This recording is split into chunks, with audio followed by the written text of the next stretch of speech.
Yeah, all eyes watching today. For the first time ever, an American is elected Pope. Former Cardinal Robert Prevost, a Chicago native, is now Pope Leo XIV.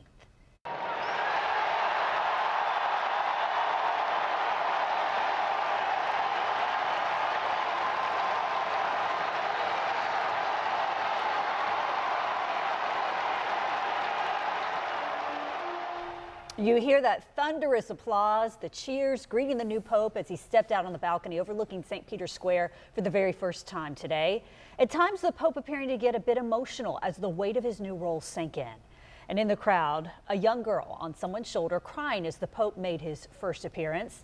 Thousands cheering and waving, representing the 1.4 billion Roman Catholics around the world who now have a new spiritual leader. The Pope then speaking to the crowd in both Italian and Spanish. This is the peace of the risen Christ, a peace that is disarming and humble and persevering. It comes from God, God who loves all of us without any limits and conditions.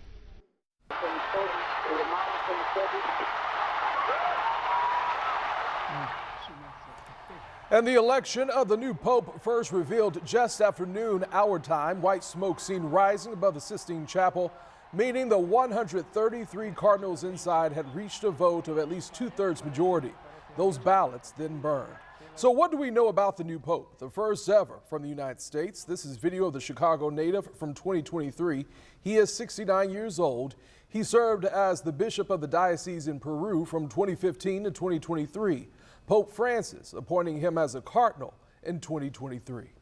And the announcement of the new pope resonating throughout the oldest European settlement in the United States, and that's right here in Florida, St. Augustine. And behind us, photos of the new pope hanging on the front doors of the St. Augustine Cathedral today.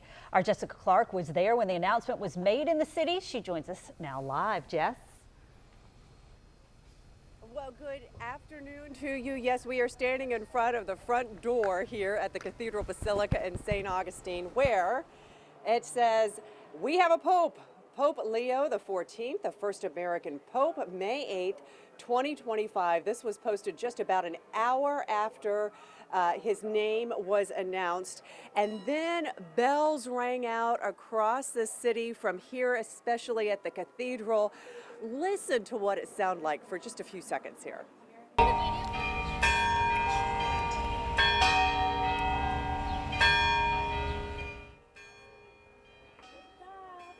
And so bells just rang for goodness. I think it was 15 minutes, maybe it was 10 minutes, but it was such a long time that you knew it was not for the top of the hour, that it was indeed for a new pope. And suddenly there was this energy and excitement around the cathedral, which is here in downtown St. Augustine. People both thrilled and also shocked that this was a pope from the United States. This is the first pope, as we've mentioned, from the United States. And so people really talking about that. Well, I didn't ever think that that would happen. There was one man here visiting his family. He's from Colombia. And so I asked him what he thought about this, and his grandson translated for me. Happy. He's very happy about the Pope being elected. He says how he hopes the Pope will do a great job in the community for everyone and how it's going to be all right. He hopes. You know, St. Augustine has a lot of Hispanic visitors and a lot of Catholic visitors, as well as a very thriving Catholic population. And so it's interesting to talk to people as they were coming and going through downtown about their thoughts. The nuns here in St. Augustine, the Sisters of St. Joseph, well, they have their own nun-mobile, just like the Pope has a Pope-mobile. And they came over to the cathedral to do some business today. They're excited about it. And one of the sisters told me today, you know, this man is not only from the United States, but also has experience in Latin America. And so he is from half of the world. So lots of excitement here and lots of hope here for what he can do with the Catholic Church and with being such an important leader in the world. We're going to talk more about what those nuns had to say later on tonight at 6 o'clock. Live in St. Augustine, Jessica Clark, First Coast News, on your side.